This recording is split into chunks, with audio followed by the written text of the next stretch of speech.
Le te sueia fui sina o tua uta oto le so. E ta wia ino fuli le maa ma whai loa le ao le malamalama. So fala ia o le la fala ma le la afa. Ka wā lea ua maea o na wha lele lupe o le tala le lei o le wha o le tanga. Sauno iai i le taitai o le sauninga. O lea ua sufi lua i malama o ta whai pupula. Ua sula fo i manu o le nei tae au te toa. Ina ua tongo malama i matangiu whenga i maleata. Whale u mautua ngeangi i malaeola mana whanga. Ma isi tae au ulai fia o le tala le lei. O le atua malana wha o le tanga o lo wha vai ai Samoa. Ina ua sao i matau le tātou vi inga ma le whaaftai le atua. Whaaftai ai lausunga i le taitai o le sauninga. Lausunga la tai, la tu, mo faamanuianga whalenganga. E ala i le whiau o le tale le lei. E pale ai i mātango fie le whaamoemoe.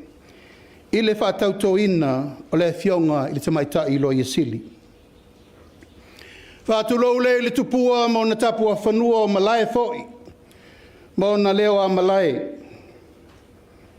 Ai mo mua na u whaatulou i le moto ali o loo fio e ai lau fionga i le au mamalu o le mālō ma lau masiofo.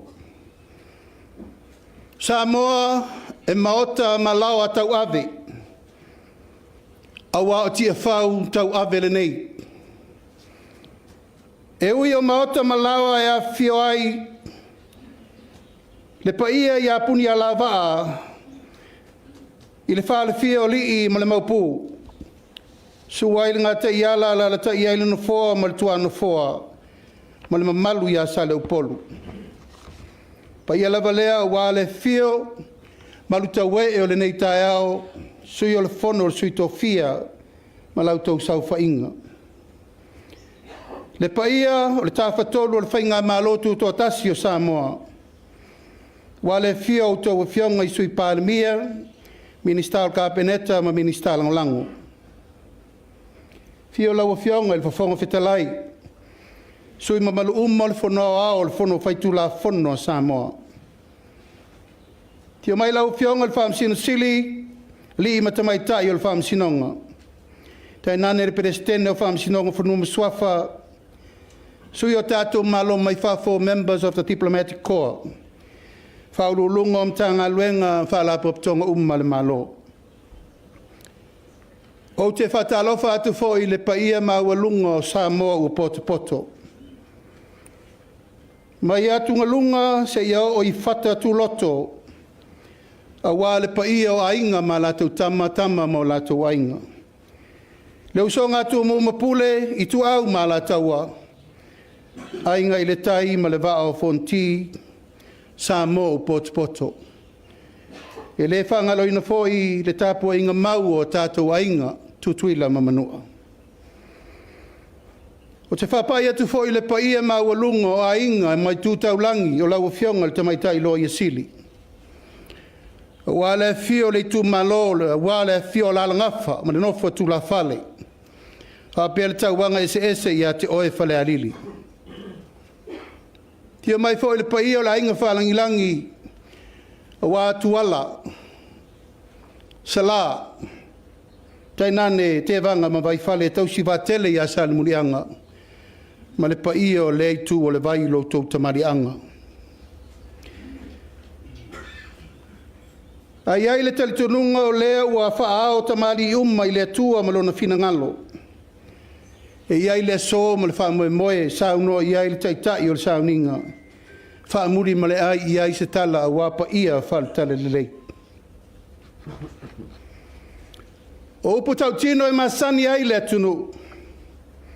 Iana whilinga I tai ao ma aso whapenei. E ui ina tele le uluniu. Ai lava niu o le whilinga. E whili I le tai. Ma sa ili le tua vao se anga waa. A whai e mautu, o na whaarilo leo lupe o mau.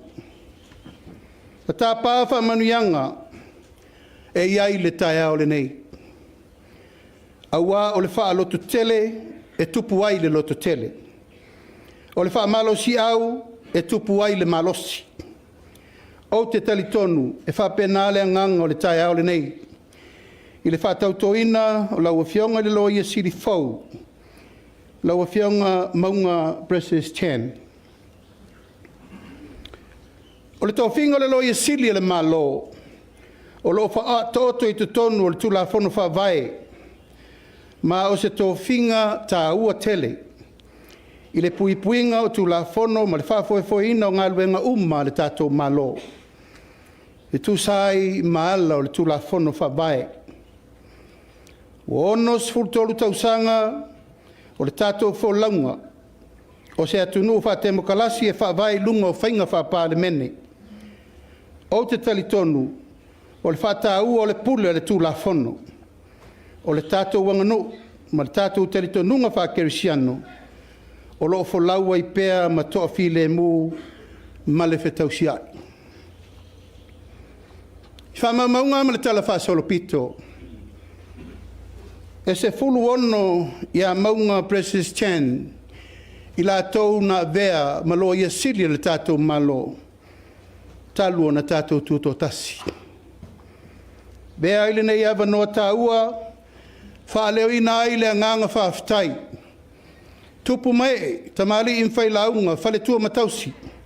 Ma tama whanau uma sa moa o e sa tō fia, ile nei tō whinga o le Loia Sili le tele o tausanga walu. E mai se ai le sa avea, ma Loia Sili taluai nei, le fionga ia sua Elena, Wobo Clamp. Ua whaamālō le whai o le whaiva, o whaamālō tau tua atunu, o whaamālō i o tō whinga i le tele o tausanga. O whita mātu wasa na tātou wasaina e o mai lava i le tae aole nei. I so se bala o le tātou soifuanga tau tua, ua sanga whaamautu mai ai ai tātou ma le tātou wanga tupulanga, o le tātou tofi le nei. Nā umai le atua ma tofi o tātou mātua. Ina ia tapena ina fo i le awala. O le poto, ma le atamai, o tā leni, ma puna oa ua tātou tua iai. Aua le whaafoefoe ina o le sāfo lau o Samoa. Ma le puipuinga o tātou tofi ina ia maua pea a tātou mesina. Lea, mamoli atuai le nganga whaaftai, ma le nganga whaamālō i lau afioga maunga, o na wasi i loa ao e te tau aveina le tōwhinga o le Loia Sili, mo le nei tolu tausanga. O te talitonu, ua e tā pena. Ma ua iai, ma ua lava tā oso le whaafoeina o le ofisa o le Loia Sili. Whautua ina le mālō i mata upu uma wha le tūlafono. Tau la mua i le tusia tu la fono, a to ai ma le fesoasoani i vaenga ese ese. E au na ai le mālō i mata upu wha le tu la fono. O le wha loto tele i a te au nei ma le mālō, i a sanga i ane ai o le tai. I a wha tumu pea oi lona malamalama, ma lona file mu, o mana ngā o le ngā luenga, la tātou sanga i atu iai. Aua nei tu ua le fautua. O le manu lautia le tātou whainga mālō le paia inga le nei. Le tātou o mai sa ili le amiotonu. Nau i le alofa. Ma tātou sa ili le file mu o Samoa i le loto maualalu. E mo mia le mālō le fautuanga i mata upu uma wha le tūlafono. Ia malu, ma ia mapo. La lato ua nava lea. O lato whaiva ia manu, ma manu whaatasi ai manuia o Samoa, ma o na tangata. O whewhotua i mai ai, ma fua mai ai, ma amata mea ai taitai o le tātou mālō. O lea si la fia le lei er kāpeneta, lu i tau o lo whea ngai nei ma le tātou ofisa, o le Loia Sili ono le uti o loia. Ma ve ai ma mafuanga, le toe to loi mai tua o isi o ngā luenga ma fautuanga wha tali. Ono le lava o le au whai ngā luenga. Wa ta oto nei le wha iunga le kāpeneta, ina ia toi ilo to toa whainga wha vai.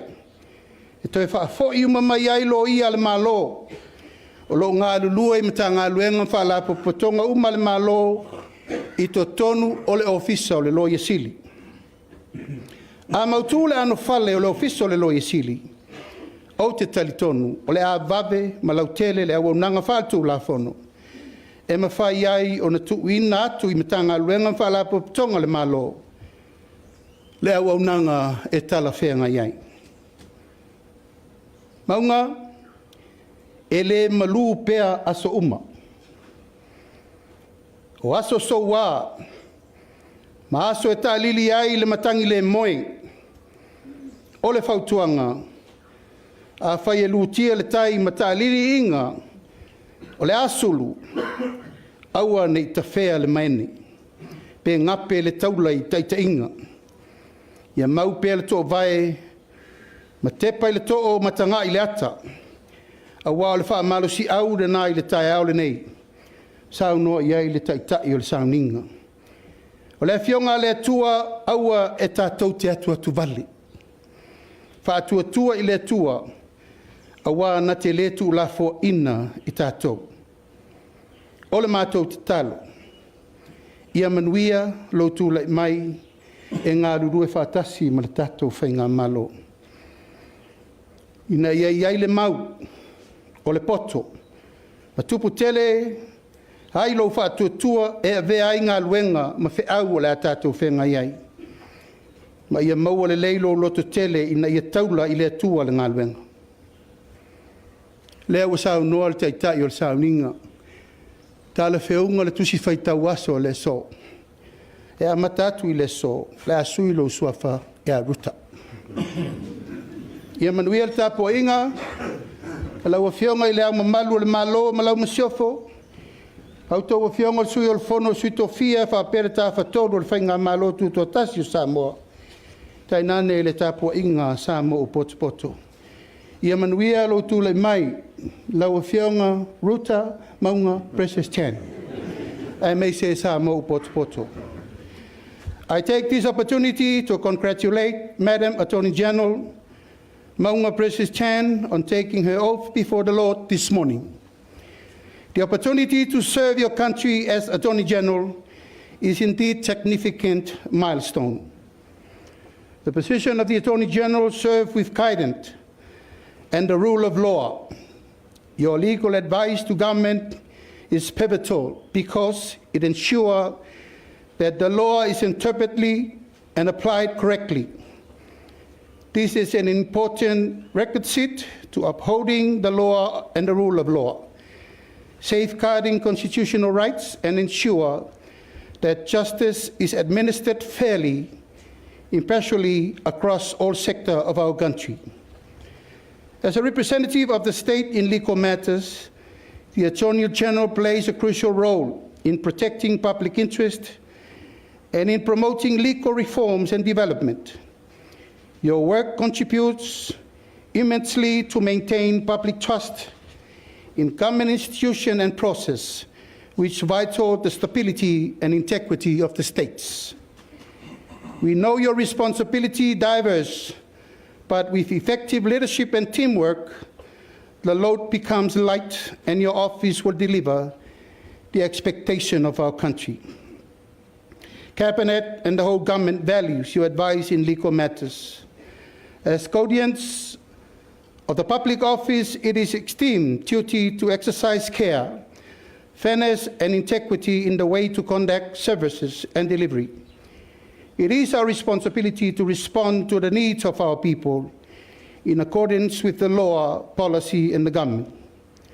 Last but not the least, I wish to acknowledge all the former Attorney Generals that have served Samoa for the last 63 years, especially afioga Sua Elena Woboklamp, whawhetai lo tautua mālō, ma lo tautua tunuu mo Samoa.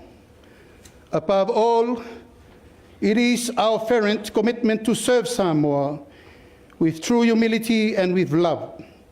May the Lord bless you and keep you, and may his face shine on you and gracious to you. Soifua faamanuia.